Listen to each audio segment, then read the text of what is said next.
Assalamualaikum warahmatullahi wabarakatuh. Halo semua, kami dari kelompok 3 akan mempresentasikan materi tentang entalpi. Terlebih dahulu, saya akan membacakan pemateri-pemateri kita hari ini. Untuk pemateri yang pertama ada Muhammad Arus Saputra, NPM 31. Pemateri yang kedua ada Wayandela Priani, NPM 03. Pemateri yang ketiga ada Juliana Friska BR Raja Gugu, NPM 23. Dan pemateri yang terakhir Fiska Isnaeni, NPM 01. Nah, itu tadi pemateri-pemateri kita hari ini teman-teman. Selanjutnya, kita masuk ke pembahasan ya. Untuk materi yang pertama akan disampaikan oleh Muhammad Arus Saputra. Baik teman-teman, saya akan menjelaskan tentang materi entalpi dan kalorimeter. Baik, selanjutnya kita jelaskan tentang ini. Secara umum, perubahan energi dalam sistem dapat dituliskan dU sama dengan dQ plus dWe plus dW eksponen. Sistem yang dapat dipertahankan pada volume tetap tidak dapat melakukan kerja pemuaian sehingga dW eksponen sama dengan 0. Jika sistem juga tidak dapat melakukan jenis kerja yang lain, dW sama dengan 0 juga. Baik, selanjutnya pada keadaan dW eksponen sama dengan 0 dan dWe sama dengan 0, maka dapat dituliskan dU sama dengan dQ atau dengan volume yang tetap. Pengukuran besarnya energi yang diberikan kepada sistem bervolume tetap sebagai kalor, Q lebih besar daripada 0, atau energi yang diperoleh dari sistem tersebut, Q kurang dari 0. Pada saat sistem mengalami perubahan keadaan, kenyataannya adalah pengukuran perubahan energi dalam yaitu delta U sama dengan integral F dQ untuk perubahan pada volume tetap. Baik, selanjutnya saya sendiri akan membahas tentang kalorimeter. Sebelum melanjutkan membahas tentang kalorimeter, sebelumnya materi ini sudah dibahas di semester sebelumnya, yaitu tentang mata kuliah kimia larutan. Oke, baiklah, kita bahas sama-sama teman-teman. Kalorimeter adalah alat yang digunakan untuk mengukur jumlah kalor yang terlibat dalam suatu perubahan atau reaksi kimia. Alat yang paling penting untuk mengukur delta U adalah bom adiabatik. Mari kita lihat gambarnya di samping. Kemudian, perubahan temperatur delta T dari kalorimeter yang dihasilkan dari suatu sebanding dengan energi yang dibebaskan atau diserap sebagai kalor. Oleh karena itu, dengan mengukur delta T, kita dapat menentukan QV, sehingga kita dapat mengetahui delta U. Konversi dari delta T menjadi QV tidak bisa lepas dari kapasitas kalor C dari kalorimeter. C adalah koefisien perbandingan antara energi yang diberikan sebagai kalor dan kenaikan temperatur yang disebabkan Q sama dengan C kali delta T. Baik, selanjutnya saya akan membahas tentang entalpi. Entalpi adalah istilah dalam termodinamika yang menyatakan jumlah energi dari suatu sistem termodinamika sendiri. Entalpi terdiri dari energi dalam sistem. Pada tekanan tetap, kalor yang diberikan sama dengan perubahan dalam sifat termodinamika yang lain dari sistem, yaitu entalpi H dengan persamaan H sama dengan U plus PV. Kemudian DH sama dengan energi yang diberikan sebagai kalor pada tekanan tetap kepada sistem yang tidak dapat melakukan kerja tambahan. Untuk perubahan dalam keadaan sistem umum, U berubah sebesar DU dan hasil kali PV berubah sebesar dPV, sehingga H berubah sebesar menjadi DH sama dengan DU dVV sama dengan DU plus VdV plus VdV. Jadi disubstitusikan sebagai DU sama dengan dQ plus dWe min P eksponen dV. Kemudian persamaan dengan eksponen dV sebagai kerja pemuaian dan dWe akan diperoleh dH sama dengan dQ plus dWe min eksponen dV plus VdV plus VdV. dH sama dengan dQ plus dWe plus VdV pada kondisi dWe sama dengan 0 dan kondisi dV sama dengan 0 sehingga dH sama dengan dQ. Jika suatu sistem dipanaskan pada tekanan tetap dan hanya kerja pemuaian yang dapat terjadi, maka perubahan H sama dengan besar energi yang diberikan sebagai kalor. Saya akan menjelaskan tentang termokimia. Termokimia merupakan cabang dari termodinamika karena tabung reaksi dan isinya membentuk sistem. Kita dapat mengukur secara tak langsung dengan cara mengukur kerja atau kenaikan temperatur. Energi yang dihasilkan oleh reaksi sebagai kalor dan dikenal sebagai Ki, bergantung pada kondisinya, apakah dengan perubahan energi dalam atau perubahan entalpi. Selanjutnya, saya akan menjelaskan mengenai perubahan entalpi standar. Perubahan entalpi pada saat sistem mengalami perubahan fisika atau kimia biasanya dilaporkan untuk proses yang terjadi pada sekumpulan kondisi standar. Keadaan standar suatu zat pada temperatur tertentu adalah bentuk murni zat tersebut pada tekanan 1 bar kuadrat. Entalpi penguapan standar adalah perubahan entalpi per mol jika cairan murni pada tekanan 1 bar menguap menjadi gas pada tekanan 1 bar. Entalpi reaksi standar adalah perubahan entalpi ketika reaktan yang dalam keadaan standar berubah menjadi produk dalam keadaan standar. Selanjutnya, entalpi perubahan fisik. Perubahan entalpi standar yang menyertai perubahan fisik disebut entalpi transisi standar. Contohnya, entalpi penguapan dan entalpi peleburan standar. Entalpi pelarutan standar suatu zat adalah perubahan entalpi standar jika zat itu melarut di dalam pelarut dengan sejumlah tertentu. Entalpi pembatas pelarutan adalah entalpi standar jika zat melarut dalam pelarut dengan sejumlah tak terhingga, sehingga interaksi antara dua ion atau molekul terlarut untuk zat bukan elektrolit. Selanjutnya adalah entalpi pengionan. Entalpi pengionan adalah perubahan entalpi standar untuk penghilang suatu elektron. Teman-teman bisa melihat reaksi di slide. Karena 1 mol reaktan gas menghasilkan 2 mol produk gas, energi dalam dan energi pengionan berbeda, kira-kira sebesar RT dipangkatkan 4. Selanjutnya, saya akan menjelaskan mengenai entalpi pembentukan dan disosiasi ikatan. Entalpi disosiasi ikatan adalah entalpi reaksi standar untuk proses di mana ikatan AB dipatahkan. Teman-teman bisa melihat reaksinya pada slide.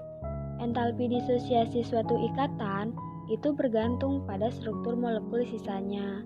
Nah, entalpi ikatan rata-rata B dikali ikatan AB adalah nilai entalpi disosiasi ikatan dari ikatan AB yang dirata-ratakan dari satu sisi senyawa sempurna.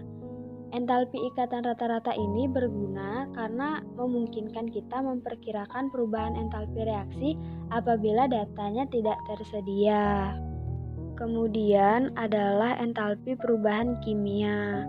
Entalpi pembakaran standar adalah entalpi reaksi standar untuk oksidasi zat organik menjadi CO2 dan H2O bagi senyawa yang mengandung C, H, dan O dan menjadi N2 bagi senyawa yang juga mengandung N. Entalpi hidrogenasi standar adalah entalpi reaksi standar untuk hidrogenasi senyawa organik tak penuh.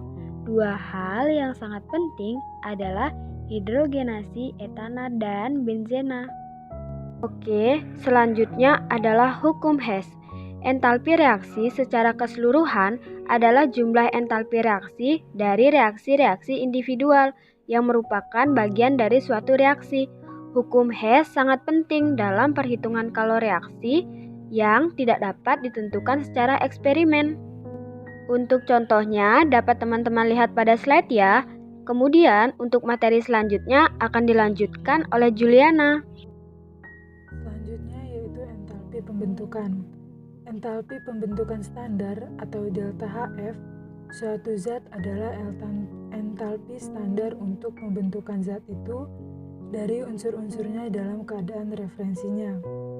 Keadaan referensi suatu unsur adalah keadaan paling stabil pada temperatur tertentu dan tekanan 1 bar. Jadi pada temperatur 298 Kelvin, keadaan referensi tertentu gas molekul N2. Raksa berbentuk cair, karbon berbentuk granit, dan juga timah berwarna putih seperti logam. Misalnya pada entalpi pembentukan standar benzena cair pada suhu temperatur 298 derajat Kelvin adalah entalpi pembentukan standar dengan reaksi yang dapat kita lihat pada gambar. Dari ketentuan umum mengenai keadaan referensi ini, ada satu pengecualian, yaitu keadaan referensi pada fosfor. Entalpi pembentukan standar unsur-unsur dalam keadaan referensinya adalah 0 pada semua suhu, karena entalpi tersebut merupakan entalpi dari reaksi 0, seperti pada reaksi N2 dalam keadaan gas menjadi N2 dalam keadaan gas dengan delta HF sama dengan 0. Selanjutnya kita akan membahas tentang siklus Bohr-Haber. Siklus jalan tertutup dikenal dengan istilah siklus Bohr-Haber. Pentingnya siklus Bohr-Haber ini adalah jumlah perubahan entalpi yang mengelilingi siklus sama dengan 0 karena keadaan awal dan keadaan akhir sama. Dengan demikian, jika semua perubahan entalpi diketahui kecuali satu yang tidak diketahui, maka kita dapat mencari dengan melihat siklus tersebut.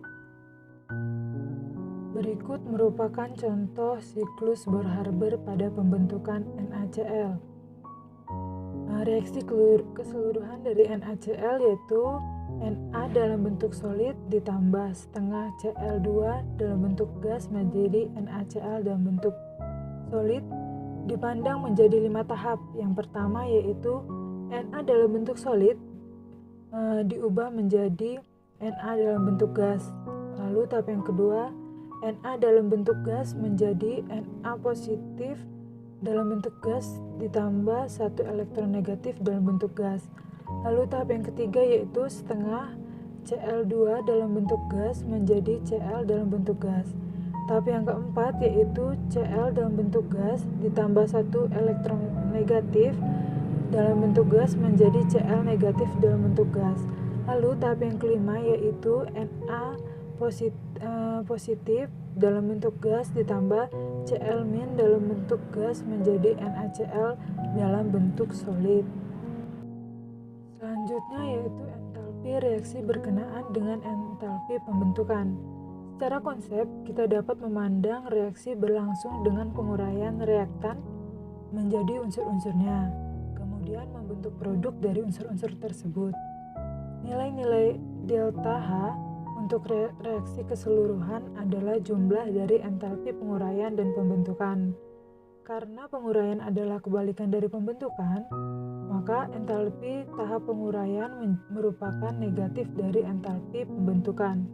Oleh karena itu, dalam entalpi pembentukan zat-zat, kita dapat mempunyai informasi yang cukup untuk menghitung entalpi reaksi apapun.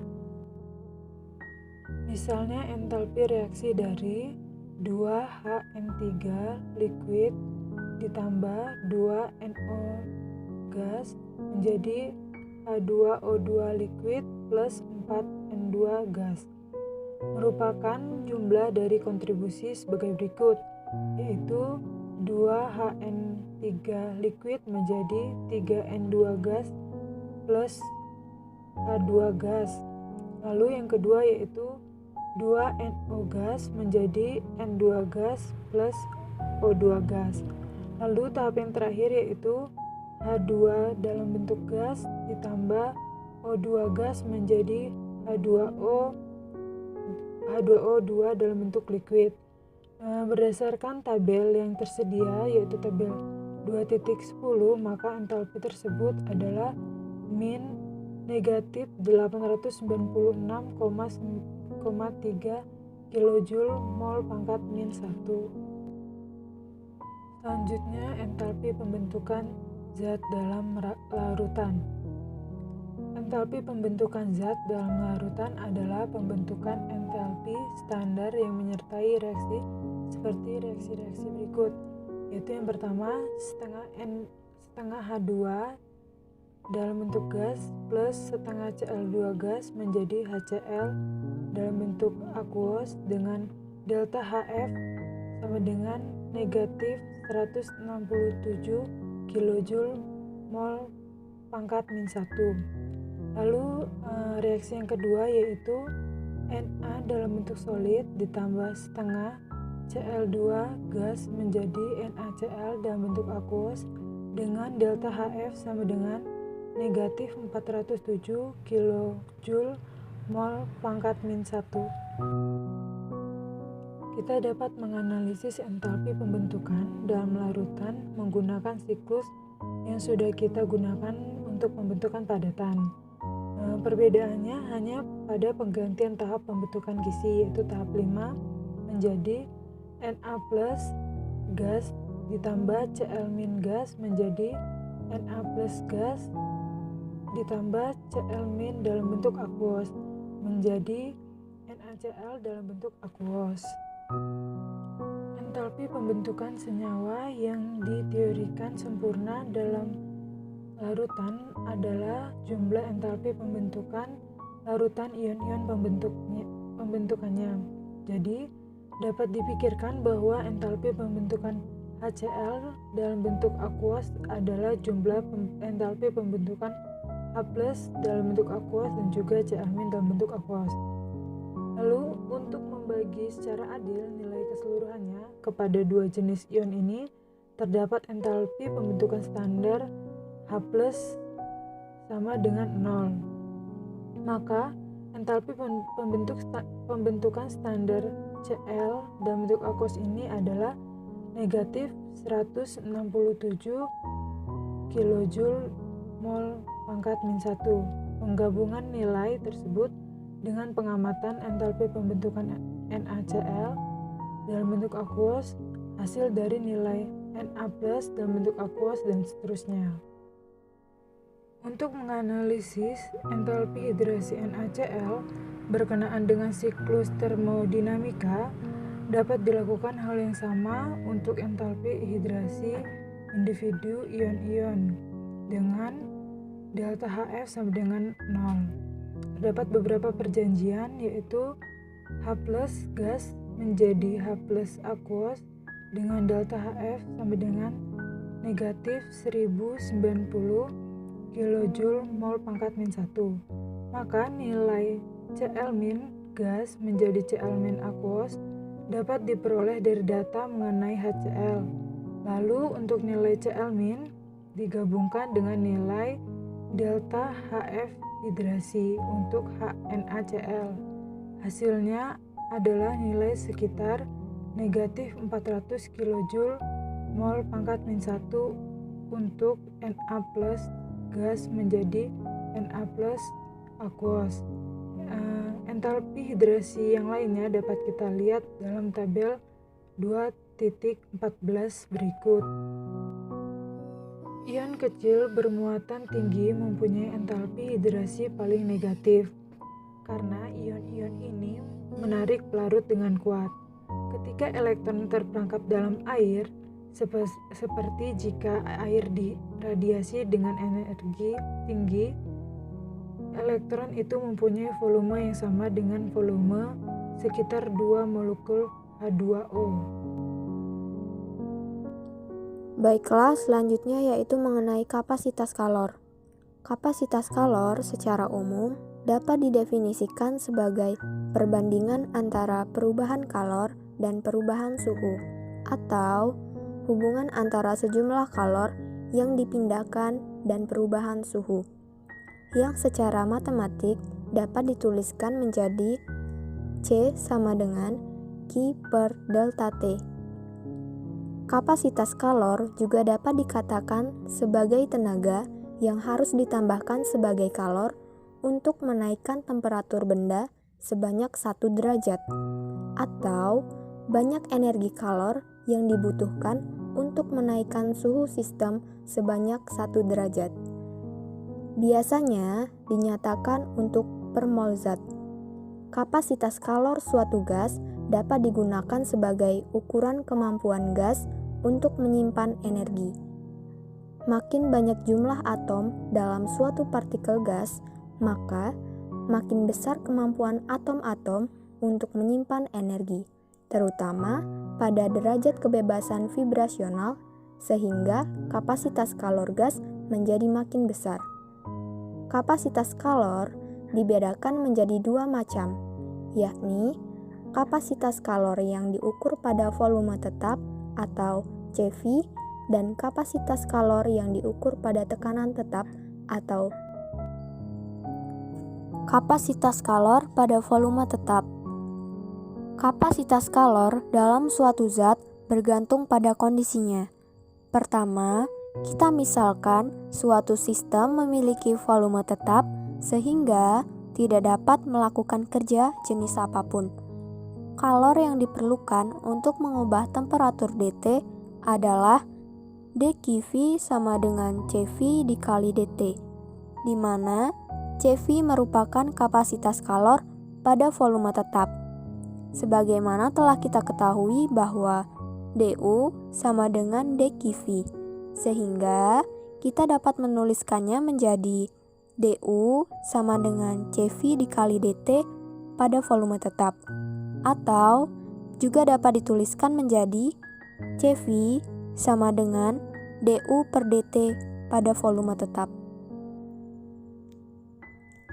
Jika satu variabel atau lebih dijaga agar tetap selama perubahan variabel yang lain, maka turunannya disebut dengan turunan parsial terhadap variabel yang berubah, di mana notasi D digantikan dengan notasi turunan parsial, dan variabel yang dibuat tetap ditambahkan sebagai subskrip sehingga dapat dituliskan menjadi CV sama dengan turunan parsial U per turunan parsial T V.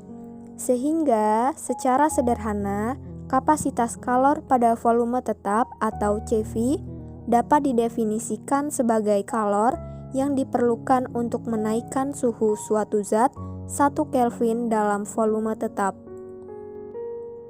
Kapasitas kalor pada tekanan tetap. Pertama, kita misalkan suatu sistem diberi tekanan yang tetap dan dapat memuai dan menyusut ketika dipanaskan.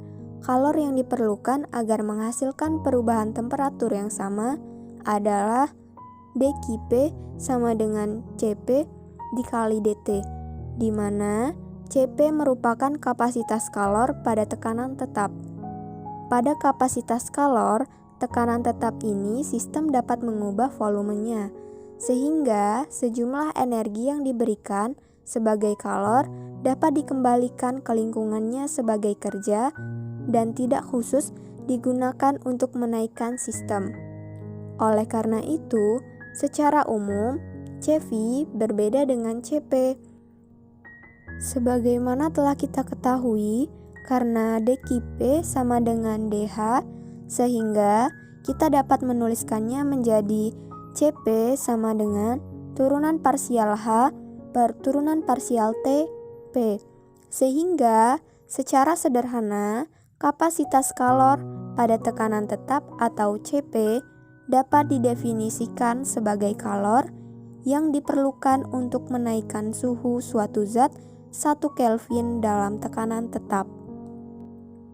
Dapat dijelaskan kembali karena kerja pemuaian yang dilakukan pada tekanan luar tetap untuk pemberian kalor tertentu, kenaikan temperatur pada tekanan tetap lebih kecil daripada kenaikan temperatur pada volume tetap. Jadi, pada sampel tertentu, Cp lebih besar daripada nilai CV. Terdapat perbedaan lebih besar untuk gas daripada untuk cairan atau padatan.